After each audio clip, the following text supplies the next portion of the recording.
poder hablar de algo que a mí me ha fascinado, que es uno de los libros que este año más me han sorprendido, podría decirlo. Y de hecho me ha sorprendido por varias razones. Y ahora hablaremos del libro, pero antes de eso, Juan Merodio, bienvenido. ¿Cómo estás? Hola, encantadísimo, un placer. Gracias por la invitación y también por abrir un espacio, ¿no?, para hablar de este libro. Y también me interesa mucho conocer tu percepción, ¿no?, que es lo que tengo ganas de saberlo, porque he tenido feedback de otras personas y, bueno, pues siempre me gusta preguntarlo, ¿no?, porque es un libro, como has visto, muy especial y distinto a lo que he hecho hasta ahora. De hecho, por ahí va incluso mi primera apreciación y mi primera pregunta, que lo decía a la hora de publicar o de anunciar que íbamos a tener esta charla, lo decía en redes sociales, como un marketer se pasa directamente a hablar podríamos hablar de desarrollo personal, podríamos hablar de productividad de alguna manera, porque creo que de alguna manera al cambiarnos y dependiendo del proyecto que tengamos a la hora de utilizarlo, tiene mucho que ver también con la productividad. Así que antes de contarte mi apreciación, que un poco la conté también ahí en ese post, quiero preguntarte, ¿por qué un marketer habla sobre temas de desarrollo personal? ¿Qué ha sucedido para que escribas este libro, que es La regla de los 3 segundos? Cuéntame. Y luego entramos en el libro.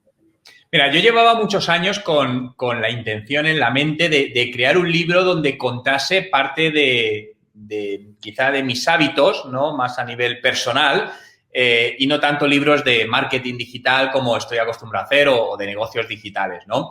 Pero al final no perdamos de vista que, bueno, yo soy emprendedor, ¿no? Me dedico, cuando me preguntan qué eres, digo, vale, emprendedor. Y al final, para llevar al éxito un proyecto, un negocio, una campaña, necesitas tener una serie de hábitos personales en tu vida personal, necesitas estar bien contigo mismo, porque si no las cosas no van a salir bien. Y esto es muy importante, esta parte, ¿no? Entonces, yo a lo largo de mi vida, pues como todo el mundo, he tenido altos y bajos, pero he ido aprendiendo distintas cosas, pues por aprendizaje con personas que he tenido la oportunidad de estar, libros, cursos a los que he ido, y me han ayudado mucho, ¿no? Me han ayudado mucho. Y esa era un poco la esencia de este libro, me apetecía compartirlo. De hecho, fíjate que es un libro que en las épocas que estamos viene bien a mucha gente, ¿no?, porque estamos viviendo un momento complicado. Duda. Pero cuando yo cerré este libro, estamos en el 2019, es decir, obviamente no sabía nada de esto que iba a pasar y justamente coincidió que este libro se ha lanzado en febrero de este año 2021. Entonces, lo que quería plasmar, es decir, era trasladar, igual que desde el punto de vista de marketing o negocios, con el contenido que genero, busco ayudar a empresas con ello. En este caso, buscaba ayudar a personas que se encuentran en situaciones de bloqueo personal, bloqueo mental, no saben hacia dónde ir, no se encuentran a gusto con su vida, ¿no? Porque eso yo lo viví hace muchos años, viví la sensación de no estar a gusto personal y profesionalmente. Y siempre hago estas vinculaciones porque creo que lo personal y lo profesional no puede ir separado, aunque muchas veces decimos diferenciemos vida personal o profesional, pero creo que no se puede, porque al final pasamos, yo qué te digo, más de la mitad del día trabajando. Esto es una realidad, ¿no? Entonces, eso te afecta a tu vida personal. Al final, si tú personalmente no estás bien, no vas a estarlo bien profesionalmente y viceversa. Entonces, esa confluencia era un poco lo que quería trasladar aquí. Personas, incluso amigos cercanos, que están bloqueados, que dicen, Juan, llevo 10 años en el mismo puesto de trabajo, no me gusta, no sé qué hacer, estoy triste, me levanto sin ganas. Eso me hace estar también un poco triste con mi pareja, con mis hijos. Y todo eso es un bloqueo mental, ¿no? Y ese bloqueo mental se puede salir de él.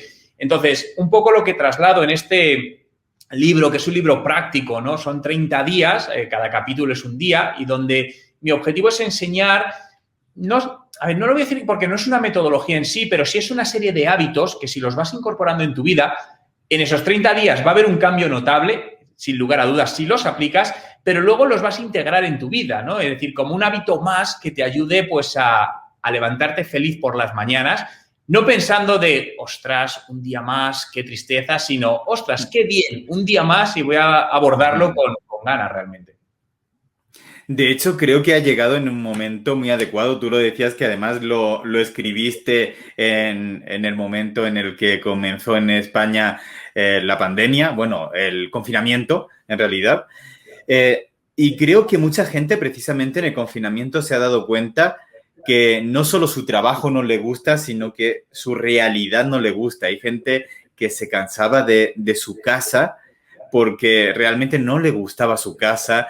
Incluso ha habido parejas que se han roto en este momento porque realmente la gente no se estaba planteando realmente si le gustaba su vida o no, simplemente iban por inercia y creo que coronavirus nos ha traído ese punto de quiebre donde mucha gente se ha dado cuenta de que no le gusta lo que está haciendo y creo que por eso este libro creo que a mucha gente le ha venido como anillo al dedo.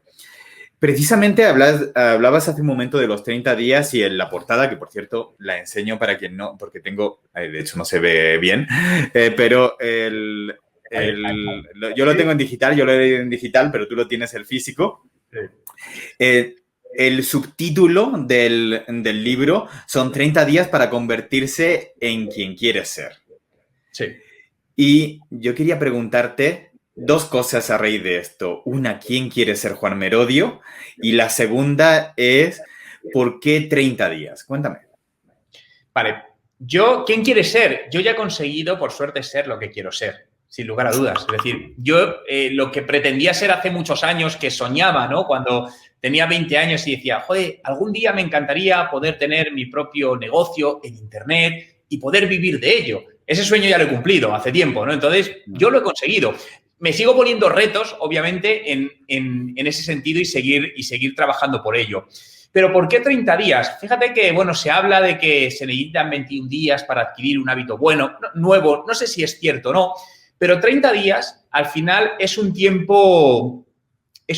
mes, ¿no? Es un tiempo prudente. Es decir, es como, creo que un mes puede marcar enormemente la diferencia. Al final, 5 días puede ser poco y no sé, 30 días lo veía como un calendario, ¿no? Donde al final dices, oye, comienzo un mes y cierro un mes. Es un poco como ese punto de inflexión. Y al final también el número 3 es un número muy poderoso para todo, ¿no? Al final, cuando queremos hacer algo, dice, oye, cuenta hasta 3, ¿no? Es un número que se utiliza en muchísimos momentos accionables, ¿no? Momentos de cambio, momentos donde tienes que hacer algo. Y lo primero, lo que está claro es que cada uno tiene que saber hacia dónde quiere llegar a ser o quién quiere ser, que muchas veces no lo sabemos o lo hemos olvidado porque la vida nos ha ido llevando por caminos que, bueno, pues te dejas llevar de alguna manera, ¿no? Es como un río cuando te lleva y te, bueno, pues me empuja la corriente por este camino, sigo por ahí, pero llega un momento que te cansas de estar en ese camino, ¿no? De remar y hay muchos cambios. Fíjate que hablabas el tema el libro lo escribí durante el confinamiento en España, hablabas de que muchas parejas se separaban, ¿no? Era un momento donde también discutían entre ellos. Yo, mis amigos, ¿no? Me decían, joder, pues es que discuto más con mi mujer porque también los niños y tal y cual. Y fíjate que en mi caso, con mi mujer, no discutimos prácticamente, ¿no? Es decir, era algo... Y creo que todo eso, al final, la vida personal está muy relacionada o la vida profesional, todo cómo te sientes, ¿no? Y yo siempre he intentado, desde hace muchos años, intenté estar a gusto con lo que hago, ¿no? Y eso, por ejemplo, significa dejar de hacer cosas o dejar de estar con personas que te alteran negativamente, ¿no? Te puedo decir que, pues, yo qué sé, típica amigo que sabes que no te hace bien y a veces es bueno alejarse, o típico cliente que te hace sentir mal, que esto seguro que Blas te ha pasado en numerosas ocasiones. Numerosas, y te hace hasta soñar con él, ¿no? Yo recuerdo un caso concreto, no voy a decir la marca porque es muy conocida, pero era una empresa que me contrató para un tema importante y quien dirigía todo eso era un descerebrado maleducado, ¿no? Entonces, claro, me llegaba a afectar, decía, ostras, es que sueño con eso, tal, pero mal, ¿no? Entonces dije, esto no es bueno, me está afectando a mi salud, ¿no? Y sin salud no hay absolutamente nada. Entonces decidí apartarlo de mi camino, es decir, no me compensa, es decir, esta parte no compensa. Entonces creo que hay que darse cuenta de lo que a uno le compensa o le deja de compensar. Y muchas veces creo que el confinamiento tuvo cosas buenas, ¿no? Como siempre hay que buscar el lado bueno, pero el parar te ayuda a coger impulso. Es decir, nuestra vida al final siempre vamos corriendo, como que no tenemos tiempo para nada. Pero yo siempre digo, vale, cógete 2 días, ¿no? Y esto, fíjate, que se lo digo a mi mujer muchas veces, que no tengo tiempo. Digo, no, para una hora. Para una hora, deja todo, que no va a pasar nada. El mundo no se hunde, no se va a caer la empresa, no te va a pasar nada. Tus amigas, si no les contestas en WhatsApp, no te van a dejar de querer. Y ese tiempo, al final, te ayuda muchas veces a replantearte cosas, coger impulso para dar un salto más grande, ¿no? Entonces, creo que ese periodo, y en el libro lo que intento también es ayudar a las personas a parar en ese círculo vicioso, ¿no? Esa rueda del hámster, ¿no? Que a veces se llama que por más que intentamos correr, no avanzamos. Lo único que hacemos es cansarnos y agotarnos. De hecho, en el libro hablas de el detox digital y hablas de que por trabajo, evidentemente, pasas aproximadamente 14 horas frente a la pantalla. Yo incluso he hecho mediciones desde el móvil a Rescue Time en el ordenador para saber cuánto tiempo. Y luego, la verdad es que yo me sorprendo de la cantidad de tiempo que pasamos delante de las pantallas y creo que sí es importante. ¿Cuánto tiempo recomendarías que alguien hiciera ese detox digital, ese, como tú decías hace un momento, parar porque el mundo no se va a caer? No somos bomberos, al fin y al cabo, a menos que seas bombero, tienes que estar al 100% siempre, evidentemente mientras estás trabajando, pero el resto no lo somos. ¿Qué reglas o qué consejos le darías a alguien para que comience con ese detox digital? Creo que cada uno debe encontrar su punto, ¿no? Fíjate que hay muchos, yo qué sé, la metodología Pomodoro, que te dice, oye, estate 25 minutos y para 5 minutos. A mí es una metodología que personalmente no me va bien. Hay gente que dice, oye, le va bien, perfecto. Yo soy más de periodos más largos, ¿no? Más largos de no desconexión, hablo de horas, y luego desconectar. Por ejemplo, intento siempre por las mañanas tener es decir, cuando me levanto, vale, miro el email, 4 cosas, y tener un periodo de desconexión en el gimnasio, ¿no? Donde pues aprovecho, obviamente, no hay nada digital y lo que hago es pues escuchar un podcast, ¿no? Que es algo que me inspira, me ayuda a tener ideas, apunto cosas en el blog de notas o lo que sea. A mediodía, cuando como, vuelvo a hacer lo mismo, ¿no? Es decir, intento desconectar de todo eso y para evitar las pantallas, pues escucho un podcast. Y lo que para mí es más importante es por la noche, ¿no? Está demostrado que las pantallas tienen, no sé decirlo científicamente, pero tiene algo que estimula, ¿no? Estimula cierta... Sí, la luz azul. Correcto, vale, gracias. Porque no sabía muy bien técnicamente, pero te estimula y hace que duermas peor, etcétera. Entonces, mínimo 1 hora antes de acostarte, dejar de lado el teléfono móvil, ¿no? Incluso no dejarlo en la mesilla, que muchas veces con la mala costumbre de que lo utilizamos como despertador, lo tenemos ahí, ¿no? Entonces, alejarte de él y dedicarte, pues a lo mejor te apetece ver una serie de Netflix, ¿no? Que es la televisión, pero es distinto el tipo de pantalla, no es una pantalla tan cercana, o ponerte a ver un libro, o ponerte a jugar, o hacer un sudoku, cada uno lo que quiera. Pero creo que hay que buscar esos momentos de desintoxicación, porque al final, si no, nos dejamos llevar por algo, y fíjate que para mí lo digital e Internet es lo mejor que ha pasado a esta humanidad. Pero claro, todo el exceso tiene sus inconvenientes, ¿no? Y cuando ves que, joder, desde que te levantas, abres un ojo y lo primero que haces es coger así el móvil y dices, ostras. Y lo último antes que te duermes, estás con Instagram, por ejemplo, en la cama. Me parece dañino, ¿vale? Me parece que es dañino para todos nosotros, ¿no? Y creo que tenemos que hacer el esfuerzo por autoeducarnos a dejar esto. Y además hay una cosa más importante para quienes tienen hijos y es educar a los hijos con el ejemplo, ¿no? Siempre... Me ha costado mucho cuando veo a padres que intentan educar a los hijos sin dar ejemplo. Es muy difícil decirle a un niño no cruces con el semáforo en rojo cuando tú cruzas con el semáforo en rojo. Entonces, creo que una gran responsabilidad para las generaciones que vienen, que son el futuro, está en los padres, ¿no? En educar, en educación digital, en que vean a sus propios padres usar adecuadamente los teléfonos móviles, porque si no, pues al final lo que estamos haciendo es reforzar que es bueno estar todo el día así o que estamos comiendo en familia y estamos con el teléfono móvil, ¿no? Lo cual creo que es momento también para dejarlo de lado. Sí, por supuesto. De hecho, en mi caso yo utilizo mucho time blocking porque creo que algo de lo que hablábamos al principio de por qué un marketer, luego tengo muchos casos, muchos ejemplos y muchos son conocidos por los dos de marketer que como estamos acostumbrados a sistematizar procesos y sobre todo procesos de captación y adquisición de clientes, luego queremos llevarnos esa sistematización también a nuestra vida y porque normalmente no solemos ser la mayoría, muy organizados, porque la parte creativa nos hace ser un poco dispersos y creo que eso nos hace también amantes de la sistematización, aunque no lo consigamos del todo, porque ahí hay ejemplos como Isra García o Jaime Chicheri que realmente son claros ejemplos de personas que han querido sistematizar su vida, incluso haciéndolo de otra manera también, que los dos conocemos. Pero quería ir más allá y, bueno, y quería decir, en mi caso, yo decía que utilizo time blocking y yo le digo muchas veces a mis clientes que lo utilicen para mejorar su rendimiento y que solo miren 2 veces al día su correo. No es necesario estar continuamente mirándolo. Y me dicen, ¿y qué sucede si alguien me escribe y me dice que y es algo urgente? Y yo he aprendido a poner una capa más a urgente que es emergente. Los médicos, cuando entras a urgencias, distinguen muy bien si una acción es urgente o emergente. Una urgencia es cuando te cortas un dedo. Es necesario cuanto antes curarte, pero no te vas a morir por el corte de dedo. Y una emergencia es un ataque al corazón, que es realmente sufre tu vida, puedes morir. Yo creo que en el trabajo también nos sucede eso, que muchas veces pensamos que todo son urgencias, que hay muchos fuegos que apagar, pero que realmente son solo urgencias, pero no son emergencias. Realmente, si lo hacemos 1 hora más tarde, no va a quemarse nuestra empresa.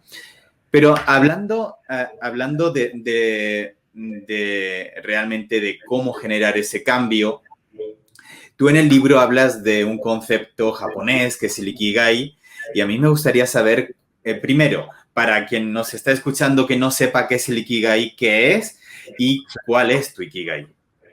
Mira, el Ikigai es una palabra japonesa que viene a ser la traducción de para qué has venido en esta vida, ¿no? ¿Cuál es tu misión en la vida, de alguna manera, ¿no? Y hay libros al respecto, es muy interesante. Es decir, al final, si tú te preguntas o te intentas dar la respuesta de ¿para qué estoy yo en esta vida? ¿Cuál es mi misión? ¿Qué legado quiero dejar, ¿no? Es decir, ¿cómo quieres pasar? ¿Qué impacto quieres dejar en este planeta? Es una buena respuesta que cada uno deberíamos darnos, ¿no? Y luego lo traslado a una esencia del Ikigai, algo más simple, que es lo que he llamado el elemento, ¿no?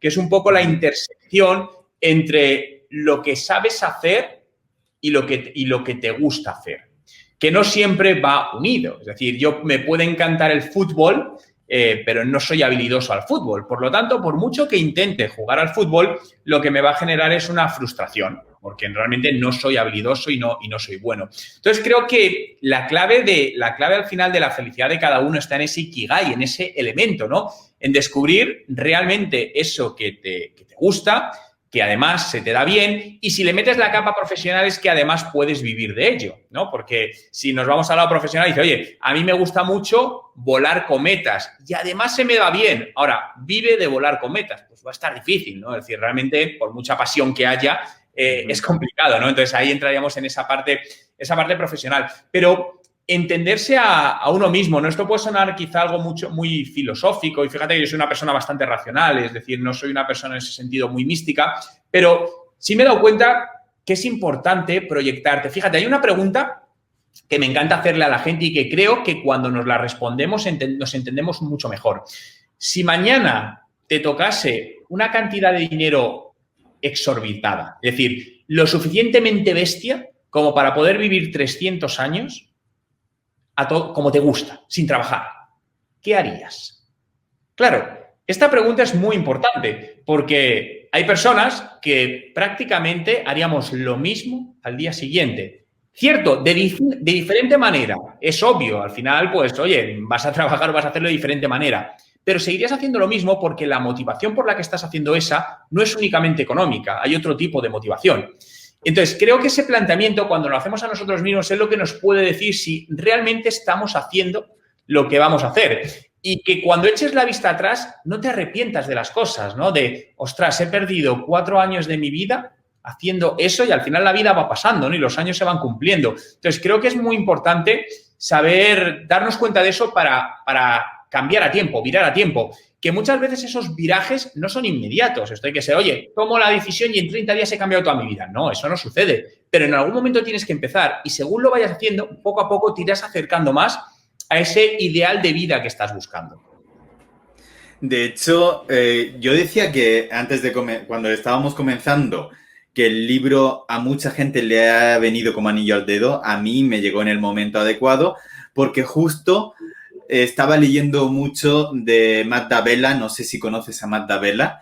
Matt D'Avella es un director de documentales que ha hecho varios documentales para Netflix, algunos sobre minimalismo, y tiene un canal en YouTube sobre minimalismo y productividad. Y él tiene un programa formativo que precisamente habla de 30 días, pero él tiene un concepto que a mí me encantó y por eso cuando llegó tu libro justo después lo vi perfecto, porque él habla de slow growth, es decir, crecer pero lento. No necesitamos esos cambios cuánticos de los que muchos pseudo coach han hablado de cambio mi vida en un segundo solo cambiando de forma de pensar, es decir, no, esto lleva tiempo y los 30 días es solo para generar compromiso contigo mismo y precisamente quería preguntarte sobre eso, sobre el compromiso, porque tú comienzas el libro hablando precisamente de la importancia del compromiso. Cuéntanos un poquito, ¿qué importancia tiene el compromiso a la hora de cambiar nuestra vida? Todo, porque al final el compromiso es como un contrato contigo mismo de que estás realmente convencido de que quieres que algo suceda. Ya luego veremos cómo hacemos para que eso suceda o para que eso llegue, ¿no?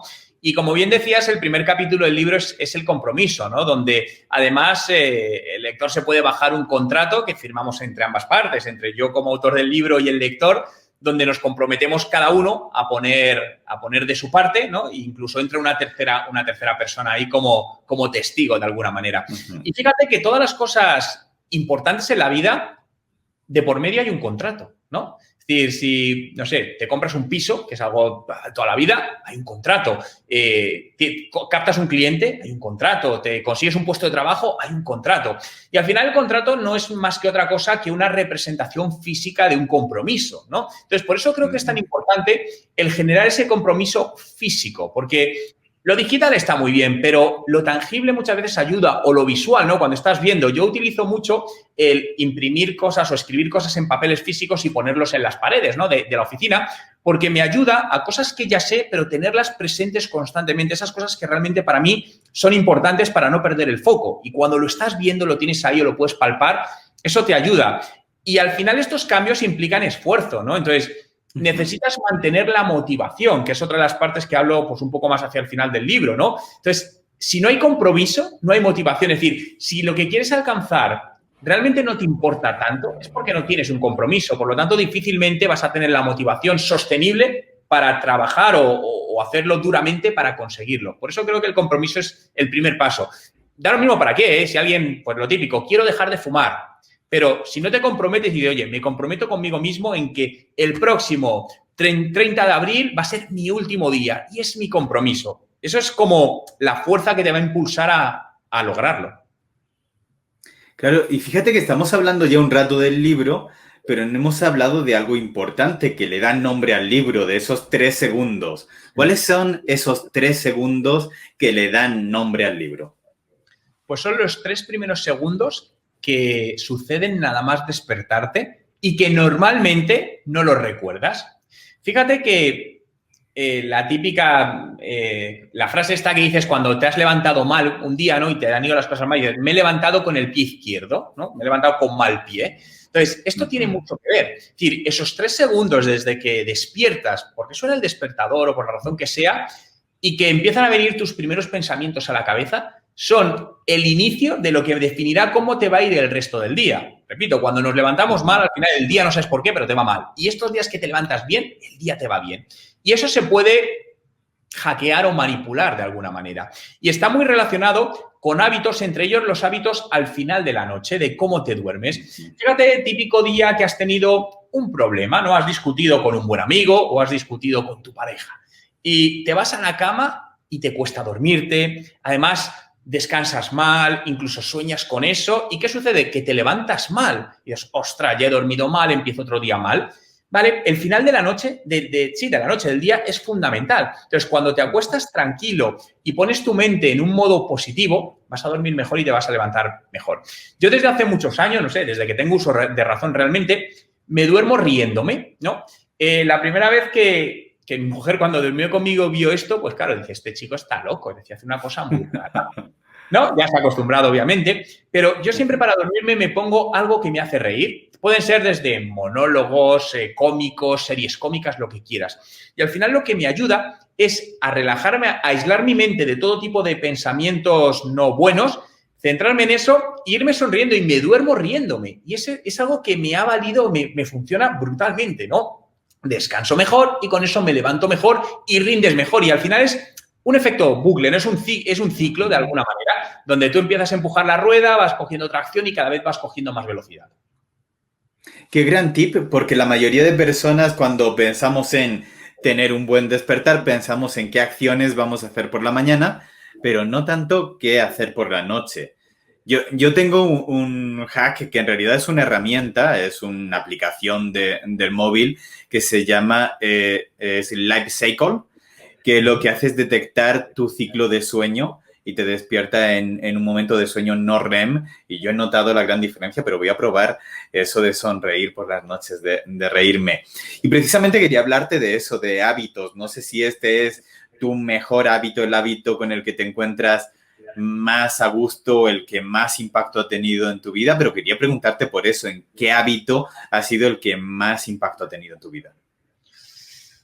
Yo creo que es un sumatorio. Es difícil decir un hábito en concreto, ¿no? Yo creo que es el sumatorio de hábitos. Mira, para mí uno muy importante es buscar al menos una vez al día un momento de algo que te divierta.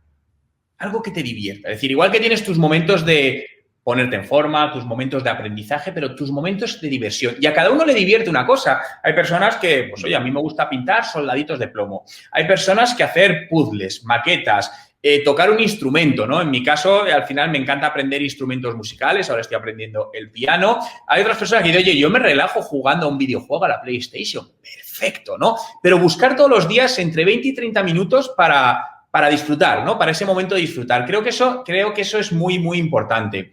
También utilizo mucho el time blocking, como tú decías, es decir, el ser muy procedimentado con los tiempos, porque no me gusta ir angustiado, es decir, no me gustan las prisas. Soy una persona que bastante planificadora en ese sentido. Entonces, odio literalmente lo típico de que vas con la lengua afuera y dices, es que esto tiene que estar en 5 minutos. No puedo, lo llevo fatal. Lo primero porque me estresa. Y el estrés es algo muy malo para todo el mundo. Y además, el estrés, a mí algo que siempre me llama la atención es que se habla de aprender a gestionar el estrés. Y creo que esto también lo toco, es un error. Bueno, tienes que aprender a gestionar el estrés porque en distintos momentos de tu vida va a aparecer, pero lo que realmente tenemos que reforzar es evitar el estrés. Es decir, el estrés es una enfermedad. Entonces, tú no debes aprender a gestionar una enfermedad. Lo que tienes que hacer es hábitos para evitar esa enfermedad que es el estrés. Entonces, y como te comentaba antes, intentar apartar las cosas que te pueden generar estrés y acercarte las que no. Hay, por ejemplo, me encanta mucho, me gusta mucho cuando en el capítulo que hablo de mirada de niño, es decir, en volver a pensar como un niño, en convertirte en un niño.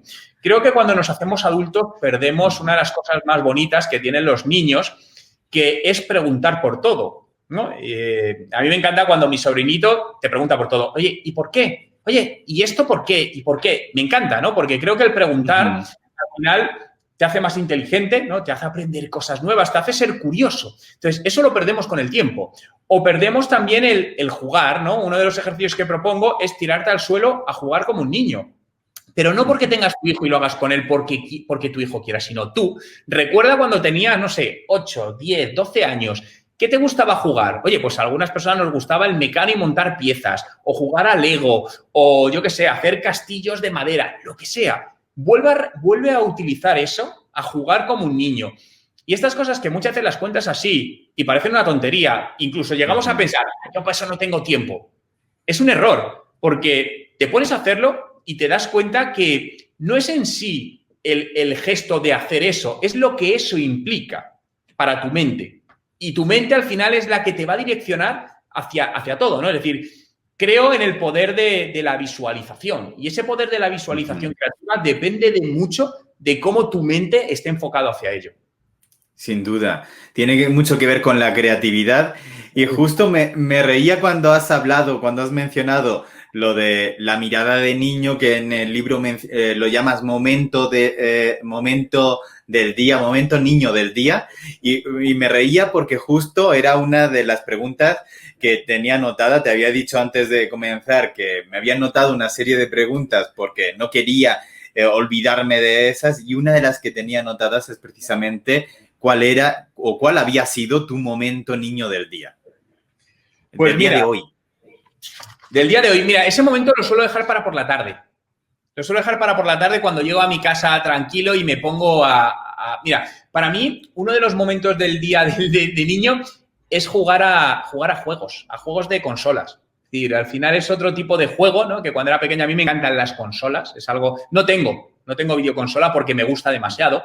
Entonces me conformo con algún juego en el iPad, ¿no? Entonces me bajo determinados juegos y digo, oye, todos los días juego 20 minutos, ¿no? Y al final, pues, ahora estoy enganchado a un juego de tenis, ¿no? Entonces, oye, pues todos los días 20 minutos a jugar a eso, ya está. Y me relaja y me permite centrarme en eso. Entonces, es el momento niño, ¿no? A veces me dicen en casa, joder, ya estás con el juego. Bueno, pero al final a mí me hace bien y yo sé que a mí me hace bien, ¿no? Entonces, esa es una parte. O también otra, jugar a juegos de mesa, ¿no? Yo cuando era pequeño jugábamos mucho al Monopoly, ¿no? Me gustaba mucho. Bueno, pues también cuando puedo juego al Monopoly. Son juegos que me gustan, o el juego de la OCA o cosas de esas, no sé. Cada uno que yo creo que tiene sus recuerdos de infancia que le hacen sentir a gusto y rememorar esos buenos momentos también. De hecho, me sucede exactamente lo mismo. Yo tampoco tengo consola porque sé que le dedicaría demasiado tiempo y yo juego en el móvil. Pero tienes una excusa. Fíjate que Marta Romo, que es divulgadora de neurociencia, que espero tener algún día por aquí también hablando de su libro, en su libro de entrenamiento cerebral, ahora no recuerdo muy bien cómo se llama, creo que es Entrena tu cerebro, habla precisamente de un diario de acciones dependiendo de nuestras ondas cerebrales y dice que el juego es una de las cosas más importantes que podemos hacer. Así que ya tienes como la excusa de por qué tenemos que tener ese momento niño del día. Y yo quería hacerte otra pregunta de algo que también mencionas en el libro. Tampoco quiero destriparlo demasiado, pero hablas de la importancia de tener un mentor. Y a mí me gustaría saber qué importancia le das a eso de tener un mentor y quién ha sido para ti el mentor o los mentores que más te han marcado. Mira, sí, creo que un mentor es imprescindible a lo largo de tu vida en distintos momentos y para todo. Y dependiendo para cada cosa, tener mentores distintos. Y muchas veces un mentor no es alguien ni cercano. Es decir, puedes tener mentores lejanos que ellos no saben ni que son tus mentores y de alguna manera te guían, ¿no? Yo, por ejemplo, me gusta a nivel de pensamiento de mentor y estos son mentores lejanos, por ejemplo, Gary Vaynerchuk, que es alguien, para mí es un mentor en ese sentido, ¿no? Porque me gusta su manera de ver las cosas o su filosofía. Luego tengo mentores más cercanos, en este caso yo creo que uno de los más grandes siempre ha sido mi padre, ¿no? Porque al final profesionalmente he estado vinculado con él o siempre desde que monté mi primer negocio ha estado ahí y para mí es básico, ¿no? Porque es experiencia, ¿no? Y eso es lo que muchas veces te falta y dices, ¿qué hago aquí? ¿Cuál es la mejor? ¿Qué criterios sigo? Y estás totalmente perdido. Entonces le preguntas a otra persona que tiene experiencia en ello y te dice, bueno, no tiene la verdad absoluta, pero la experiencia ahí es un grado y te ayuda a tomar una mejor decisión. He tenido, por ejemplo, mentores también en la parte de voz, ¿no? Porque me encontraba cuando daba conferencias, al final me quedaba sin voz, ¿no? Y bueno, pues al final me acuerdo que cuando vivía en Canadá me puse a trabajar con un mentor vocal, ¿no? Y digo, mira, mato 2 pájaros de un tiro. Lo hago en inglés, que todavía es más complicado y aprendo esta parte, ¿no? Y me ayudó muchísimo también todo eso. Entonces, siempre intento buscar a alguien que me ayude en determinadas debilidades que noto o tener gente cercano. Incluso a veces los mentores también son buenos amigos, ¿no? Que saben de algo que no sabes y les pides consejo, ¿no? Oye, ¿tú qué opinas de esto? Entonces, creo que siempre al final tienes que detectar esas carencias y buscar y rodearte de gente que te las complemente y las impulse. Por supuesto. Fíjate que hace algunos años, yo creo que entre 1 año o 2 años, te escuché en una entrevista y quiero recordar que fue con Isra García, que le comentabas que querías, o que uno de tus objetivos era retirarte siendo joven. ¿Cómo vas con eso? Bien, va en línea. Yo desde hace, fíjate, esa es una de mis misiones o mis objetivos desde hace muchos años, lo tengo claro, desde los 20 años. Jubilarme a los 45. Ahora tengo 40. Claro, cuando hablo de jubilarme no quiere decir no hacer nada, dejar de trabajar, ¿no? Lo que quiero decir es bajar el ritmo de trabajo y poder elegir qué es lo que quieres hacer en ese sentido. ¿Por qué para mí esto es importante? He visto mucha gente, y mucha gente cercana, que ha trabajado muy duro a lo largo de su vida, ha conseguido muchas cosas, pero no tiene tiempo para disfrutarlo hasta que tiene 65 años o 70 años y se jubila. Y a esas edades, para ciertas cosas, es complicado, ¿no? Entonces digo, ostras, ¿de qué te vale estar matándote a trabajar para ahorrar, para conseguir, si nunca vas a poder disfrutarlo? Entonces, para mí es intentar buscar el equilibrio. Es decir, con 45 años todavía eres una persona físicamente y mentalmente joven, que todavía puedes hacer muchas cosas. Entonces, a esas edades todavía, es decir, lo que quiero es poder disfrutar de cosas bueno, pues que no puedo por tiempo, ¿no? Es decir, imagínate tener la posibilidad de decir, oye, me voy a dedicar un año, no sé, a viajar, que es algo que nunca he hecho, dedicarme un año entero a viajar, pero viajar por placer, ¿no? Y tener la posibilidad de poder hacer eso. Entonces, una de mis misiones es esa, es decir, a los 45 años, de alguna manera, es poder ser libre financieramente, ¿no? Lo llamo jubilarse, pero es ser libre financieramente. De alguna manera poder decir, oye, puedo dejar de trabajar y puedo seguir manteniendo mi nivel de vida, ¿no? Aquí ya entraríamos en qué estrategias, en vivir por debajo de tus posibilidades, ¿no? Porque al final todo esto no se consigue de la noche a la mañana. Yo llevo muchos años trabajando en ese sentido para que esto suceda, claro. De hecho, nos comenta por aquí Pedro Hispán que él también quiere jubilarse pronto, que es una magnífica reflexión. Y yo tengo también, y precisamente leyendo tu libro, cuando dices que te marques un objetivo, yo en principio me marqué otro, pero como da para relectura, ahora el siguiente objetivo es precisamente jubilarme por las tardes.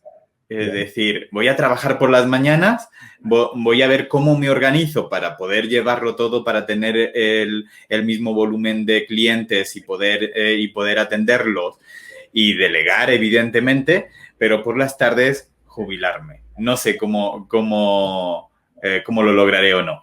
Pero, Juan, para no robarte más tiempo, aunque creo que no te he robado nada, pero en cualquier caso, me gustaría preguntarte, creo que es la pregunta que puede ser más compleja, que es, ¿qué pregunta que no te he hecho te gustaría que te hubiera hecho?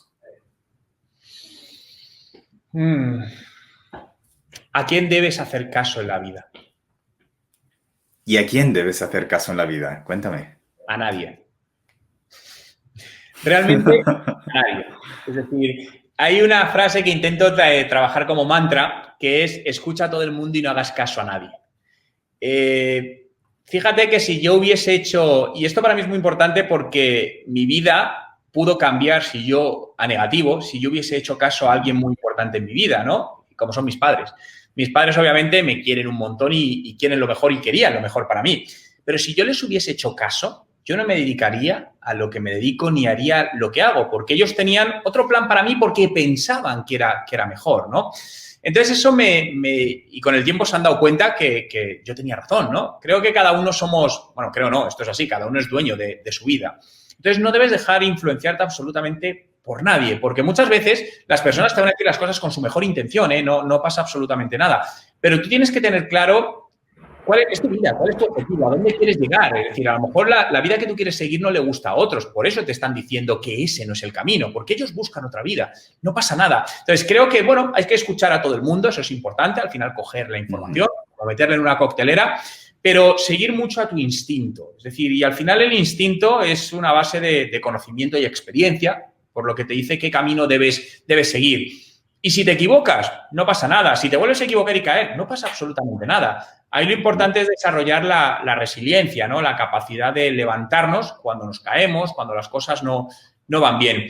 Entonces, muchas veces, y fíjate que cuando digo esto, me estoy acordando pues de un amigo mío, ¿no? Que fíjate que en ese sentido se dejó llevar por el camino fácil, ¿no? Él estudió arquitectura, pero estudió arquitectura porque su padre era un arquitecto con cierta relevancia, con un estudio de arquitectura. Y entonces era el camino fácil, ¿no? Decir, bueno, pues yo estudio arquitectura, aunque a mí no se me da bien dibujar, ¿no? Porque no se le va bien dibujar, pero joder, pues voy a tener un estudio con clientes y voy a ganar dinero. ¿Qué sucede? Que, pues bueno, por la última crisis que vivimos, ¿no? Hace 10 años, esta mundial, ese estudio de arquitectura se fue a pique. Y claro, mi amigo se ha encontrado con que ha dedicado su vida a estudiar algo que realmente no le convence y que eso por lo que lo hizo, que aparentemente era fácil, ¿no? Porque se ha esfumado.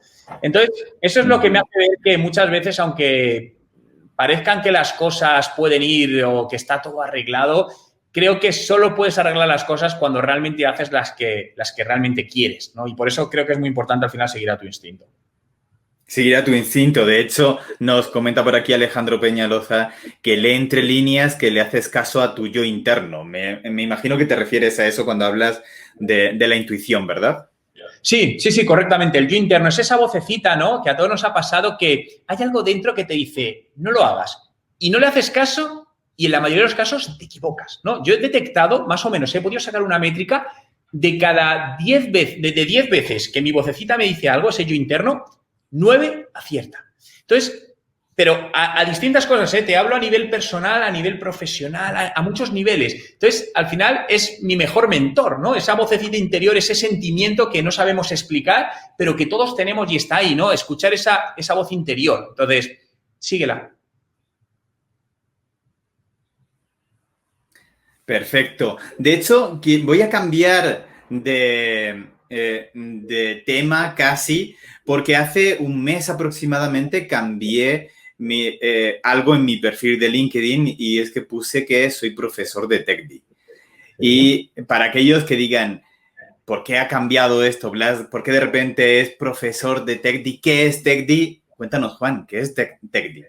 Bueno, lo primero, muy orgulloso de que Blas pertenezcas a TechDi. Mira, TechDi es el Instituto de Talento y Profesiones Digitales. Es nuestro instituto digital donde el objetivo es formar a los profesionales en marketing digital y en negocios online, algo a día de hoy tan importante, ¿no?